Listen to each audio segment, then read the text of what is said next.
"Help me, brother," I cried, stumbling into his home on a freezing winter night. My clothes were torn and tattered, barely providing any warmth. I stumbled into my brother's home in the middle of a freezing winter night, holding a baby in my arms. "Help me, brother," I cried again. He was speechless at the sight of me, so changed and frail, clad only in a tattered shirt and barefoot. "What on earth happened?" he quickly asked, ushering me into the house and warming up the room. The baby, wrapped in my jacket, was sound asleep, but I couldn't stop shivering. "Who did this to my precious little sister?" my brother muttered through clenched teeth. "Sarah, it's going to be okay now." Upon hearing my brother's gentle voice, I felt a wave of relief wash over me as if all my strength had drained from my body. "My name is Sarah, a 27-year-old homemaker with a young son. I was once a nurse until Jack, the son of the hospital director, proposed to me. Jack was kind and efficient in his work, which initially attracted me to him. I have a brother who is 5 years older than me. After our parents' tragic death in a car accident when I was 4 and he was in 3rd grade, he became my protector. Our parents died when their car was hit head-on by a truck whose driver had fallen asleep at the wheel. My mother, also a nurse, was working late, and it happened when my father went to pick her up. Before leaving to pick her up, my father had casually told my brother John, 'I'm counting on you to take care of Sarah.' These words became unforgettable for my brother, who took them to heart and has protected me ever since. We never fought. He has always been like a superhero to me. After the accident, it seemed my brother and I would be sent to separate foster homes. However, our paternal grandparents, who we hadn't interacted with much until then, took us in. When I first met our grandfather, his white hair and bushy beard made him look like a storybook Santa Claus. Seeing John, he muttered, 'You're the spitting image of your father,' and I believe I saw tears in his eyes. Our grandmother was a kind woman who hugged me tightly and said, 'Poor child.' Later, I learned that our father had fallen out with our grandfather, leaving home and what amounted to running away. Our grandfather wanted him to continue the family business, but our father wanted his freedom. Neither would yield, and they ended up parting on bad terms. John and I moved to our grandparents' house nestled in the rural mountains. Our grandfather, a renowned potter, created works so famous that a single teacup could sell for thousands of dollars. Thanks to this, John and I grew up without financial difficulties. Our grandfather was stubborn, hated dishonesty, and dedicated himself completely to his work, while our grandmother was incredibly kind. Despite our parents no longer being with us, under our grandparents' watchful eyes, we grew up happily. John attended a prestigious university in the city, and I went to nursing school. We both had the chance to follow our dreams. However, when our grandmother's health deteriorated, John returned home from the city. I wanted to return home too, but as I was still a student, John advised against it. John had always been interested in our grandfather's work, but was firmly told to follow his own path by attending university. Our grandfather regretted forcing our deceased father to continue the family business and didn't want his grandchildren to go through the same ordeal. However, John insisted on being taught pottery by our grandfather. He had always been handy, making pottery a good fit for him. Besides, John excelled at everything: academics, sports, and he was popular among his friends. He was truly a superhero, taking care of our sick grandmother while mastering the art of pottery. While John was learning the trade from our grandfather, I graduated from nursing school and started working as a nurse. That's when Jack proposed, and we got married. We had a grand wedding, and what I remember most are the joyous smiles of John and our grandfather. John brought pictures of our parents to the wedding. "We all just want you to be happy, Sarah, including Mom and Dad," he said, shedding tears openly. Our grandmother, too ill to attend, cried tears of joy when she saw the video of the ceremony.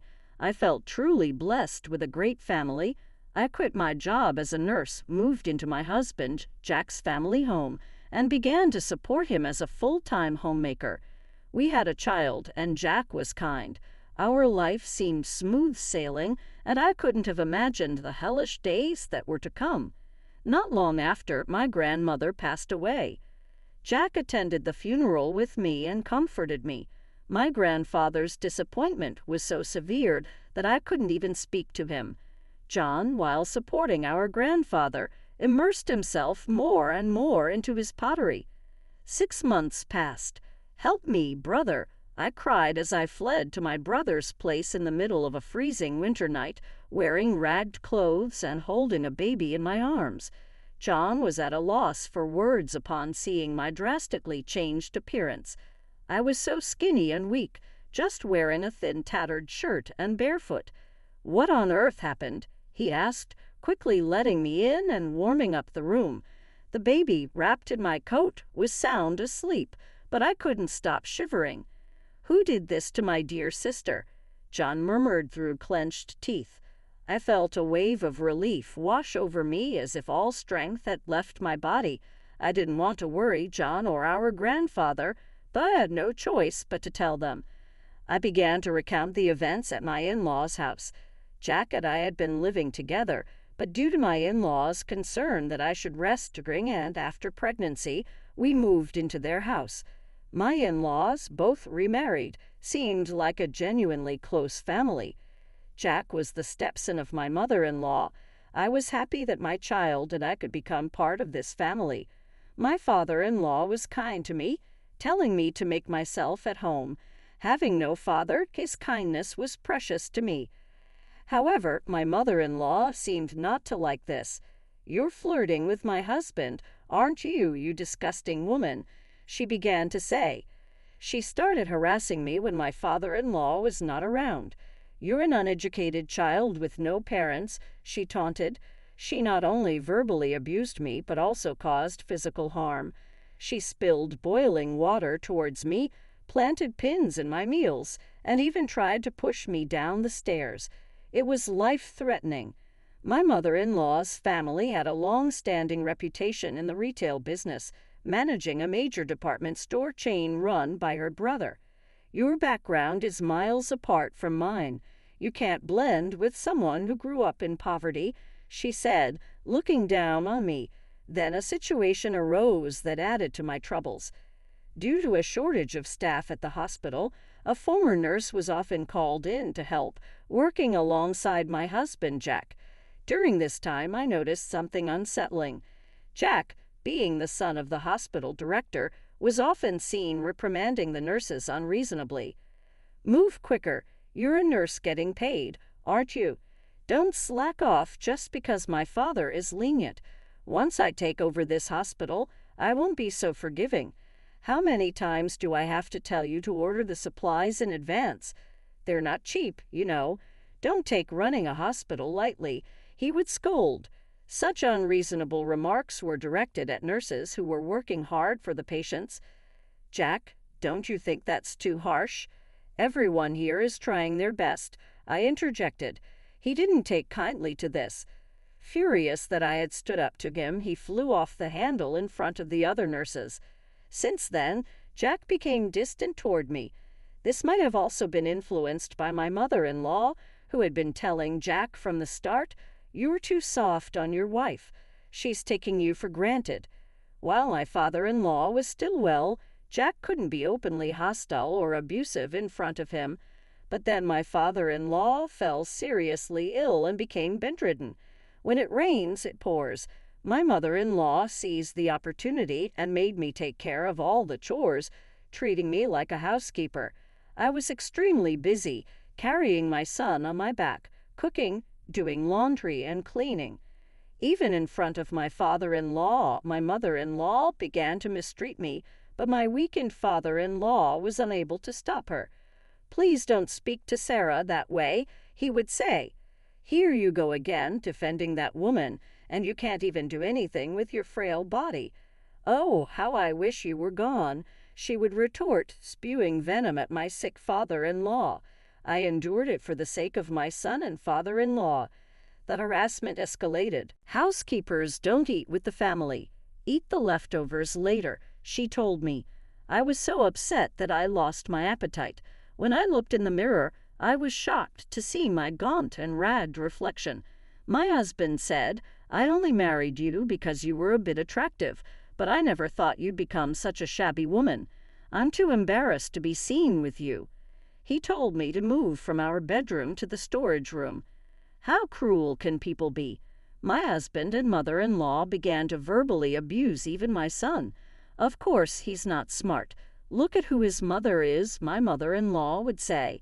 His constant crying is annoying. Make him stop right now, my husband would demand. It felt as if something inside me had snapped. I had made up my mind to run away.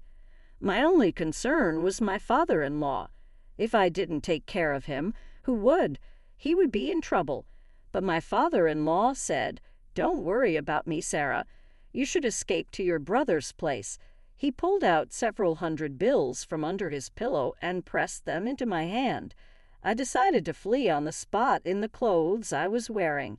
I wrapped my son in my coat to keep him warm, rushed outside, hailed a taxi with the money my father-in-law had given me, and headed to my grandfather's house. I poured out the whole story to my grandfather and my brother John all at once. John, with a furious expression I had never seen before, was shaking his clenched fist. He reassured me, saying, "You've had it tough, haven't you? It's okay now, relax." I burst into tears. My grandfather also muttered, "I can't forgive this." A few days later, I left my son with my grandfather and decided to return to my in-laws' house with John to collect my belongings.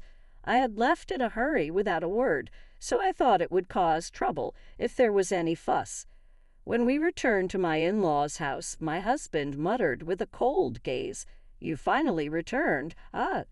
John calmly replied, "My sister seems very distressed, so we'll be taking care of her for a while. We came today to collect some of her personal belongings." My husband retorted, "I married her, so if she doesn't come back, there will be no one to do the chores. That's a big problem for me." My mother-in-law, looking down on John, said, "I heard you do pottery. It must be a poor life, isn't it? Even if you take care of my daughter-in-law, it's going to be tough for you, right? Please send her back. It's a problem for us too." John clenched his fist tightly, and I could see that he was desperately trying to suppress his anger. When we asked to take back our belongings, we were directed to a storage room in the corner of the hallway that served as my room. In the corner of the cramped room were cardboard boxes and old appliances carelessly placed. There were a few changes of clothes for me and my son, no heating appliances, just a thin blanket and a thin mattress. John was at a loss for words, seeing the harsh conditions I was living under. He glared at my mother-in-law and said, "Is this where you shoved my dear sister and her child?" She retorted, "She should be grateful just to have a room. She's just a housekeeper." I wanted to get out of that house as soon as possible, but I was worried about my father-in-law and wanted to see him. When I did, he quietly handed me something and apologized to John for not being able to protect me. For several days after that, we made preparations along with my grandfather. John and I headed to my in-laws' house, determined to fight for my son. I couldn't keep running away forever. When we arrived, I handed my husband the divorce papers. He was taken aback for a moment, but then declared he wouldn't pay alimony or child support since I was choosing to leave. I played a recording of his mother, belittling me and of him shouting at me. "This is evidence of the abuse I have suffered," I informed them. My husband and mother-in-law looked shocked. They asked, "When did you even record this?" It turned out my father-in-law had secretly recorded everything to help me. He had discreetly passed the recording to me when I went to collect my things a few days before. John, who had graduated from law school and passed the bar exam while assisting our grandfather with his pottery work, said, "You can get a divorce since your husband is at fault." John had been actively practicing law, to help those in need in our local community, and now he promised to fight for me wholeheartedly. My wheelchair-bound father-in-law showed up and handed the divorce papers to my mother-in-law. He had also recorded all the verbal abuse he had endured and was now ready to divorce as well. He preferred living in a care facility over living with my mother-in-law. Upon hearing this, my mother-in-law burst into laughter. "All right, go ahead and divorce me. I'll return to my brother's house and go back to my luxurious life," she said. At that moment, my grandfather made a call, stating, "I'll terminate any contracts with a family like this." It turned out the major department store run by my mother-in-law's brother was on the verge of bankruptcy. He had been eagerly trying to strike a deal to exhibit and sell my famous grandfather's pottery and was close to finalizing it. Immediately, a call came from her brother, the department store owner, severing ties. My mother-in-law blanched, muttering, "That's impossible," and sank to her knees. She finally seemed to understand her situation and started to beg, "Please forgive me. I was out of line. I have nowhere else to go. Please let me stay here, Sarah. I'm sorry. Please forgive me." There was no way we could forgive her now. We all coldly stared at my weeping mother-in-law. However, just one person still didn't seem to fully grasp the situation: my husband. He said to me, "I'm set to inherit this hospital. If you want a divorce, I'll pay alimony and child support. I'll marry someone younger and prettier than you." But then my father-in-law said a single sentence: "The hospital has been sold." My husband's eyes widened in shock. What? In fact, Jack, at my father-in-law's request, had been pulling the strings. "Get out of here right now," my father-in-law screamed at his stepson. My husband's face turned white. He was not legally adopted by my father-in-law, who was actually his stepfather, so he had no legal claim on his stepfather's assets. On the contrary, I was legally adopted by my father-in-law, who had taken good care of me. Sensing the tide of events, my husband quickly changed his tune, pleading for a fresh start with me. I coldly dismissed him. Afterwards, my son and I were doted on and enjoyed life at my grandparents' house. He now cried less often and spent his time playing in nature, finding flowers and insects. My in-laws divorced, and the audio tape proved crucial in establishing the fault of my mother-in-law. According to mutual acquaintances, my mother-in-law and husband are now living in a small rented apartment. Their attempts at finding new jobs have not gone well, and they seem to be getting by on part-time work. Their days are filled with endless quarrels, each blaming the other for their current situation. My grandfather is living comfortably in a high-end senior home, and my son and I visit him often. John, as always, continues to work with pottery under my grandfather's guidance. My mother-in-law's brother, who wasn't at fault, had the pottery exhibition at his department store. At the exhibition, my brother met a lovely woman who was a fan of pottery, and they started dating. I expect we'll hear good news from him soon. I work as a nurse at a hospital near my grandfather's house. It was my dream to become a nurse like my mother, and now I find fulfillment in